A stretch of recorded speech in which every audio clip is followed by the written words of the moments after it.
Assalamualaikum warahmatullahi wabarakatuh.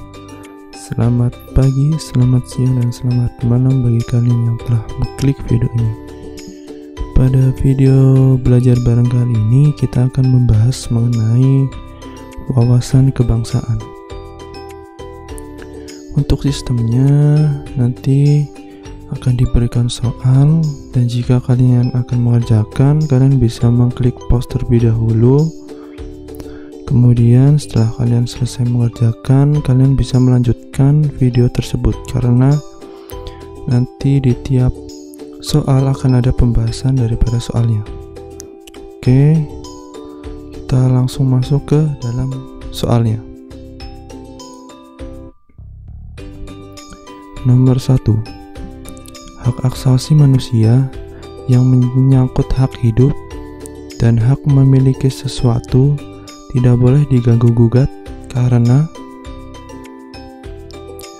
A. Sudah dibawa sejak manusia lahir, B. Diturunkan dari orang tua, C. Bersifat sangat pribadi, D. Dibawa sejak lahir sebagai anugerah Tuhan.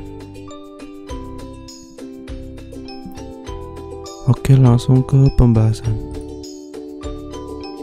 Menurut Undang-Undang Republik Indonesia Nomor 39 Tahun 1999,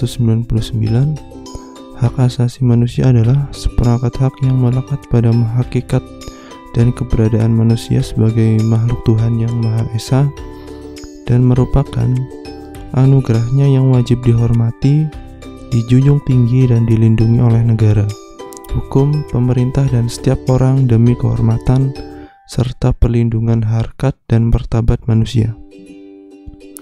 Jadi jawaban untuk nomor 1 adalah D. Dibawa sejak lahir sebagai anugerah Tuhan. Oke, lanjut ke nomor 2.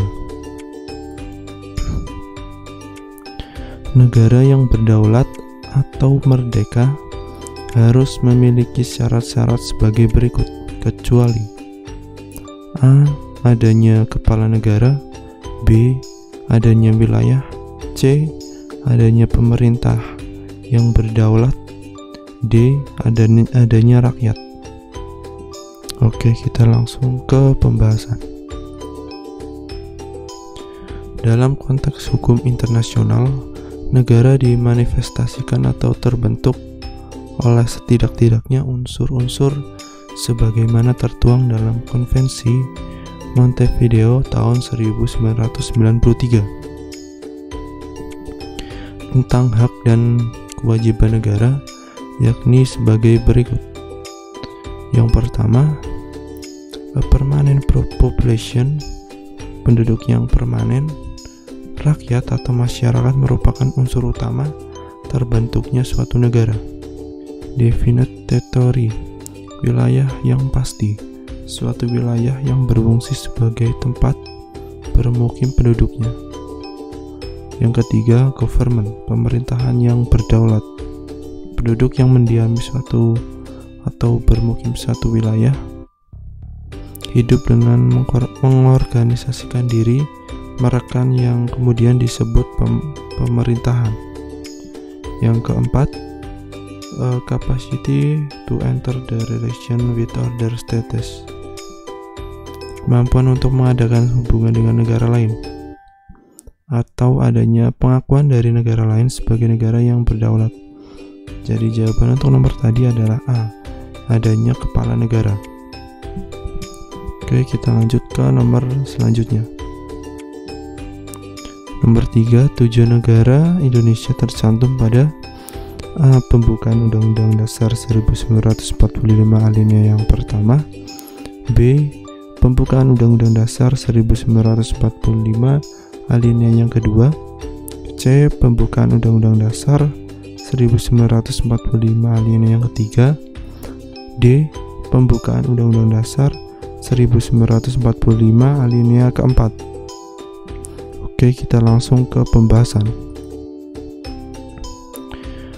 Berikut makna dari tiap alinea pembukaan Undang-Undang Dasar 1945. Alinea pertama, pembukaan Undang-Undang Dasar 1945 ini mempunyai makna sebagai sebuah pernyataan kemerdekaan sebagai hak semua warga negara, semua bangsa di dunia, termasuk juga Indonesia.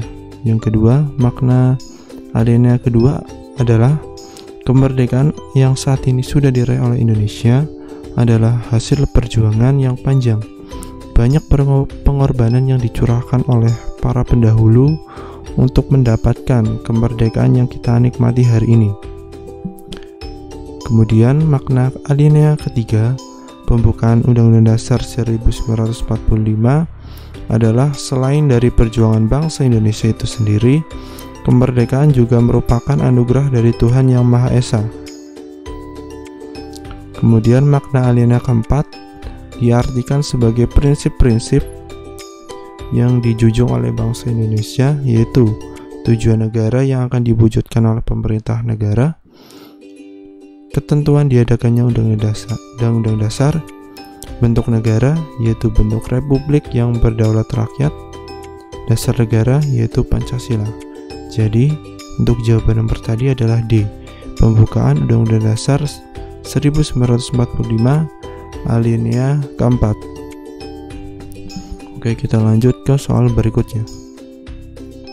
Nomor 4, istilah Pancasila sebagai dasar negara pertama kali dikemukakan oleh Bung Karno pada tanggal A. 1 Juni 1944, B. 29 Mei 1945, C. 1 Juni 1945, D. 29 Juli 1945.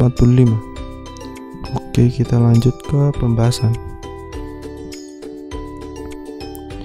Dalam sidang pertama BPUPKI, Insinyur Soekarno tampil sebagai pembicara ketiga.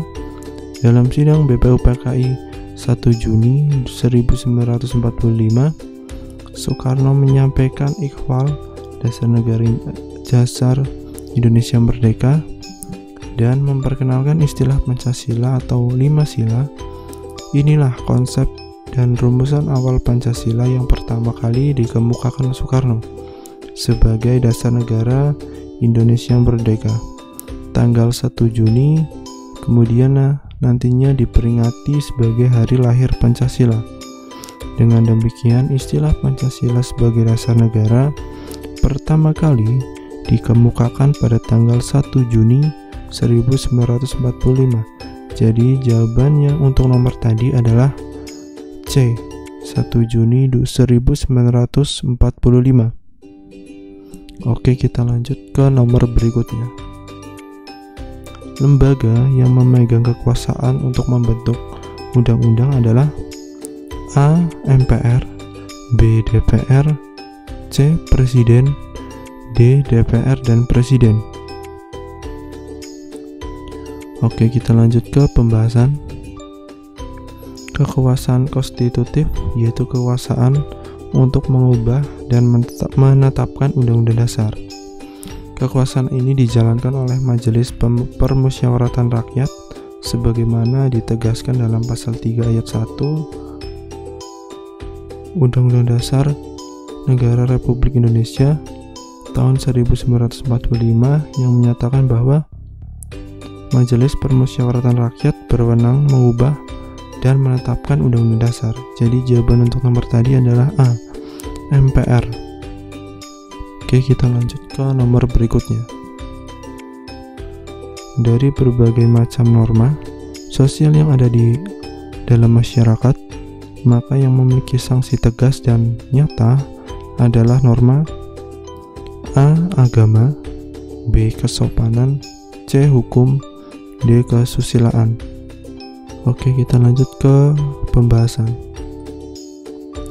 Norma hukum atau laws adalah norma dengan aturan dan sanksi yang tegas serta mengikat. Norma hukum biasanya tertulis dalam beberapa bentuk seperti undang-undang, aturan tata tertib jika di sekolah, dan peraturan gubernur yang diberlakukan di daerah tertentu. Norma hukum diberlakukan perilaku masyarakat selalu mengarah pada hal yang baik dan tidak saling merugikan. Norma hukum memberikan sanksi yang berat pada pelanggar agar pelanggar merasa jera dan tidak lagi berani mengulang perbuatannya. Norma hukum juga sebagai pelengkap norma-norma lain dengan sanksi tegas dan nyata. Jadi jawaban untuk nomor tadi adalah C, hukum. Oke, kita lanjut ke nomor berikutnya. Nomor 7. Di Indonesia, peraturan perundang-undangan yang kedudukannya paling bawah adalah A. Undang-Undang Dasar 1945, B. Perda, C. Undang-Undang, D. Perpu. Oke, kita lanjut ke pembahasan jenis dan hierarki. Peraturan perundang-undangan diatur dalam pasal 7 Undang-Undang Nomor 12 Tahun 2011, yaitu meliputi yang pertama Undang-Undang Dasar 1945, yang kedua Ketetapan Majelis Permusyawaratan Rakyat, yang ketiga Undang-Undang atau Peraturan Pemerintah Pengganti Undang-Undang, yang keempat Peraturan Pemerintah, yang kelima Peraturan Presiden, yang keenam Peraturan Daerah Provinsi, yang ketujuh peraturan daerah, kabupaten atau kota. Jadi jawaban untuk nomor tadi adalah B, Perda.